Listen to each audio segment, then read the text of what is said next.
friends, today we're going to be reading Frog and Toad by Arnold Lobel. Spring. Frog ran up the path to Toad's house. He knocked on the front door. There was no answer. "Toad! Toad!" shouted Frog. "Wake up! It's spring!" "Blah!" said a voice from inside the house. "Toad! Toad!" cried Frog. "The sun is shining! The snow is melting! Wake up!" "I am not here," said the voice.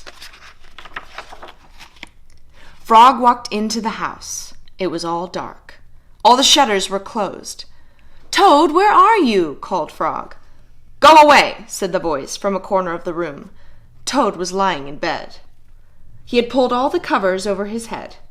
Frog pushed Toad out of bed. He pushed him out of the house and onto the front porch. Toad blinked in the bright sun. "Help!" said Toad. "I cannot see anything." "Don't be silly," said Frog. "What you see is the clear, warm light of April, and it means that we can begin a whole new year together, Toad." "Think of it," said Frog. "We will skip through the meadows and run through the woods and swim in the river. In the evenings, we will sit right here on this front porch and count the stars." "You can count them, Frog," said Toad. "I will be too tired. I'm going back to bed." Toad went back into the house. He got into the bed and pulled the covers over his head again. "But Toad," cried Frog, "you will miss all the fun." "Listen, Frog," said Toad. "How long have I been asleep?" "You've been asleep since November," said Frog. "Well then," said Toad, "a little more sleep will not hurt me. Come back again and wake me up about 1/2 May. Good night, Frog."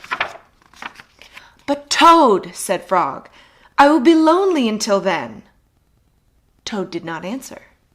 He had fallen asleep. Frog looked at Toad's calendar. The November page was still on top. Frog tore off the November page. He tore off the December page, and the January page, and the February page, and the March page. He came to the April page. Frog tore off the April page too.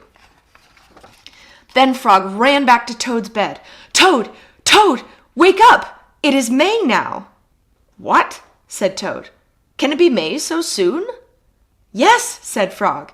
"Look at your calendar." Toad looked at the calendar. The May page was on top. "Why, it is May," said Toad as he climbed out of bed. And then he and Frog ran outside to see how the world was looking in the spring. The end.